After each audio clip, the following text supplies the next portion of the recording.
It's the final hour on this Wednesday. We'll talk to the fastest man in the world, Noah Lyles. He'll stop by here momentarily. Today's Mercedes-Benz interview of the day brought to you by Mercedes-Benz Dream Days. Mercedes-Benz Dream Days here with exceptional offers on the CLE Coupe, E-Class Sedan, C-Class Sedan, and CLE Cabriolet. Going on now through September 3rd. Learn more at mbusa.com/dream. Good morning if you're watching on Peacock, our streaming partner, or listening on our radio affiliates numbering over 400 cities around America. We'll have a new poll question in the final hour of the program, still trying to determine the manliest state in America. Jim Cantori from the Weather Channel weighed in, and he seemed to be, I think, highlighting some of those places that you didn't expect to be manly. The Outer Banks of North Carolina or the city of Chicago. But we've got results forthcoming. Also, if we were going to have a rap name in the state of Maine, what would it be? Fritzy is all over this. 877-3DP Show, email address dp@danpatrick.com, Twitter handle at DP Show. He won a gold in the 100 meters and a bronze in the 200 meters while having COVID. Noah Lyles joining us on the program. Noah, congratulations. What's it like when you race when you're expected to win as opposed to you might surprise people and win? I'd say when you're expected to win, the pressure is definitely a lot higher. People are always going to be hanging on every word, and when they don't expect you to win, you're more of a under the radar. It's a lot less pressure. It's a lot easier to win because you feel like you're just going against the grain and saying, "Yeah, I can do this," as opposed to, "Oh, I have to do this." What made you think that you had lost the 100 meters?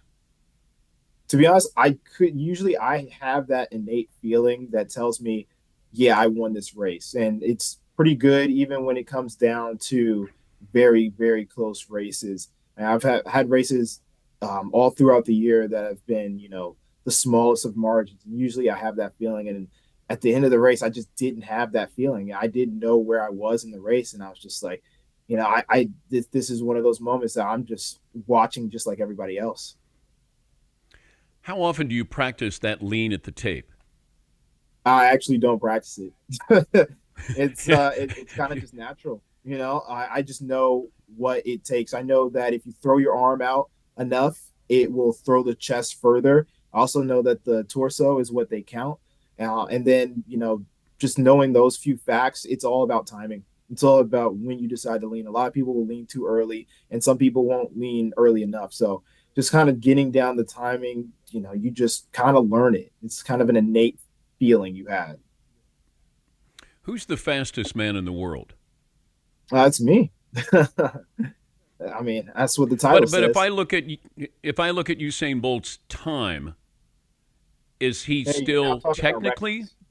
Hey, you're talking about records now. You're asking who the world record holder is. We've always given the title of fastest man to a world champion and an Olympic champion. It's just so happens for the last, 4, 8, 16 years that was both. He had both. Usually you don't always have the person that has the world record and the title at the same time, but we in the sport of track and field have always given it to the title of who has the Olympic 100-meter men's gold medal and who has the world championship 100-meter men gold medal. How long do you think it'll take for somebody to surpass Bolt's time in the 100 meters? I'm trying to get it done as soon as possible. Unfortunately, I don't have a crystal ball, so I can't tell you an exact date. But I mean, as athletes, we're always looking to improve ourselves, and we're always looking for greater challenges. And I think everybody sees the world record as one, as incredible, and two, as I want that to be me. When did you know you were fast? I mean, I've kind of always known I was fast. Both of my parents were runners. They both ran for collegiately for Seton Hall, and my dad even went professional with Adidas. And there's just that I'm faster than everybody on the playground feeling that you have, and it just never went away. So throughout the years, it just continued to grow more and more. And then eventually, I got to a point where I was like, you know what, I think I could be the greatest at this. I think if I really settle down and work on everything I possibly could be the best. What's that feeling like to run fast? Oh, it's a very euphoric type of feeling. That's why I feel it's very hard when a lot of athletes leave the sport because they don't get that, adrenaline rush anymore when you're running and you're constantly feeling like you just go faster and faster. I think the easiest way to describe it is if you run down a hill, the hill kind of does most of the work for you. So it feels like you could just run forever. That's kind of what it feels like when you're running at top end speed and you're pulling out ahead of everybody. It's just like, oh my gosh, this is it. I'm the fastest. I'm the fastest. What's the strangest thing you've thought about while you've been running, while it didn't in a race? Can your mind wander at all? It can definitely wander. I've had races where, me and my brother are both professional runners, and coming through high school, I think there was this time where we were running and he was winning at a certain point in the race, and I yelled out, "Oh, you want to play?" And I just took off on him. Yeah, that was pretty random of a thing to say in the middle of the race. We're talking to Noah Lyles, 100-meter gold medalist in Paris. Is there a like depression set in after the Olympics with this is so big and now it's over, and then you got to wait 4 more years for another Olympics? No, that's definitely a thing. I can't remember the exact word for it, but almost like the Olympic syndrome. Coming from such a high, it's very hard sometimes for athletes to come down off of that because you've worked for 4 years and maybe more, and because of that, you don't know where to go once you've got up to the top. Because most people can only imagine getting to the top. They don't think of once what's on the other side. I think me knowing what I want to do with the gold medal, with the title, has helped me in a sense. Also knowing who I am as a person, knowing that if I got the medal or didn't, I'm still going to be the same. Though I'm still going to go out and attempt to run as fast as I can. I'm still going to try and be a creator, an inventor, a lover of the sport, but know that I'm the same guy who's going to get on with my friends and play video games and take out the trash. That's still me. All those are just a form of me, and knowing that helps me to say, hey, I'm perfectly fine going back home and nobody knowing who I am, and then at the same time walking outside and everybody knowing. Anybody try to steer you to play football? Oh, tons of times throughout high school. They were just like, oh yeah, we'll get you on a wide receiver. We'll just put you on a go route. Nobody will touch you. But my mom was very strict on not having us, do football. She was very concerned about injuries, concussions, all that stuff, and rightfully so. But personally, I'm not that big into physical contact sports. I think probably basketball is the closest physical contact sport I'll get to. But my brother, oh, I tell you, he was born to be a wide receiver. But he's not. He's a professional track athlete. He is. He is. We went a different route. That's just how it is in life. We have a plan for you versus Tyreek Hill. How How about plan? Okay. both? Yeah. How about you both wear football uniforms?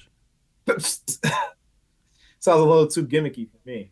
I mean, he's the one who Okay. challenged Yeah, me. but we have to make it. This is for TV. No, I'm going to produce this. So Okay, maybe okay. that, or you both hold a football and race, or how about? Because see, 60 meters. I know why he wants to do 50 yards. Because he Because can't even handle if he loses, he's going to lose. It'll be close. But 100 meters, that there's no interest in that. But you have everything to lose. But you would still do this with Tyreek Hill? I'm not right. Look, he challenged me, so that means he Yeah. wants the crown of fastest man. So you have to race the race that gives you the crown. Uh, there might be leeway for adjustments, but if you think we're running anything that has yards in it, then you're sorely mistaken. But we could definitely have conversations. I'd have no problem having conversations about it. But you're right, this is entertainment. No, we won't be running with pads on, but hey, I don't have a problem laying down a track in the middle of a football stadium and saying, hey, let's pack this place out. Okay, but I brought this up to Usain Bolt. I don't know how long ago when Tyreek Hill wanted a piece of Usain Bolt, and I said, "Would you be willing to put up one of your gold medals?" No. And you would not put up your gold medal in 100 meters versus Tyreek Hill. What does he earn to deserve that status? He plays football and he's a great football player. But you uh, don't get to jump the line just because you think you're fast. There's tons of those people okay. out there in the world. What if you got his Super Bowl ring? I don't want a Super Bowl ring. I'm very, very content with my Olympic medals.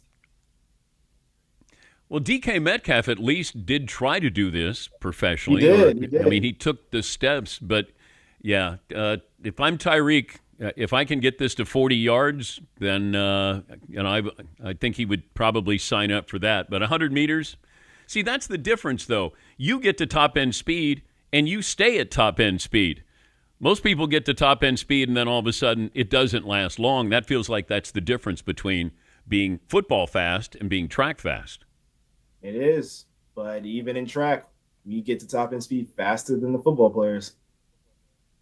They just don't know it Is yet. your slow start, though? Explain your slow start, or what is perceived. Is it calculated that your start is slower? Because you were, I think, in last place after, 50 or 60 meters at the Olympics? Yeah, I'd say it's a perception compared to the field that I'm racing against. Yes, it looks slow.